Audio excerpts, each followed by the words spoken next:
ছোট্ট সোনামণিদের জন্যে আজকে ইউ দিয়ে একটি ময়ূর এঁকে দেখাবো। এজন্যে প্রথমে এরকম একটা ইউ দিয়ে নিলাম এবং এর ইউর উপরের অংশগুলো এভাবে বাঁকিয়ে সংযুক্ত করে একটা ময়ূরের মাথা এবং গলা এঁকে নিলাম।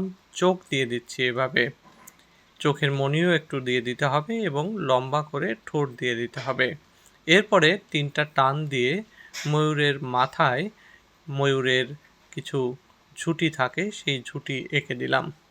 এবার ময়ূরের উপরের অংশে উপরের বিশেষ করে পেছনে যে বড় বড় পালক থাকে পেখম তোলার জন্যে সেরকম কিছু পালক আমরা এঁকে দিব।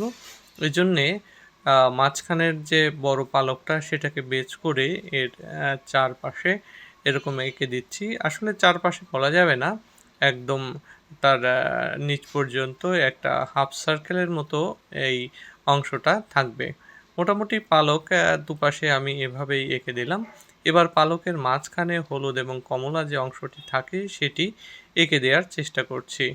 তো এভাবে আমি বিশেষ করে পানির যে ড্রপ সেটার মতো করে বা ফুলের ছোট পাপড়ির মতো করে আমি এগুলো এঁকে দিয়েছি। এরপরে ময়ূরের দুটো পা এঁকে দেব একটু ভাঁজ করার জন্যে লাইন ভেঙে দিয়েছি। এরপরে ৩টা করে নখ দিয়ে দিলাম। এটা হয়ে যাওয়ার পর আমি এবার এই ময়ূরটাকে রং করব। ময়ূরের গায়ে সাধারণত ব্লু রং থাকে বা নীল রং থাকে। সেই নীল রংটাকেই আমি নিয়ে তার বুকের অংশ, গলার অংশ এভাবে এঁকে দিলাম।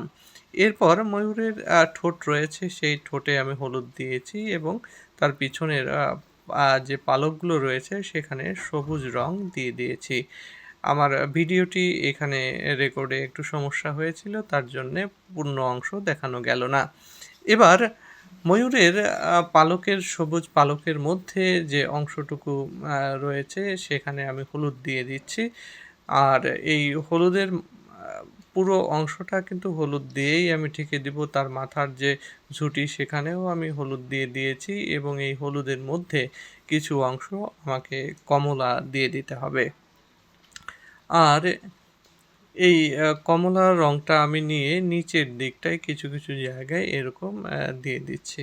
তোমাদের বলে রাখতে চাই, আসল ময়ূরের পালক শুধু সবুজই থাকে না, আস্তে আস্তে গাঢ় হয়ে সেটা গাঢ় সবুজে অনেকটা কালচে দেখা যায় পিছনে।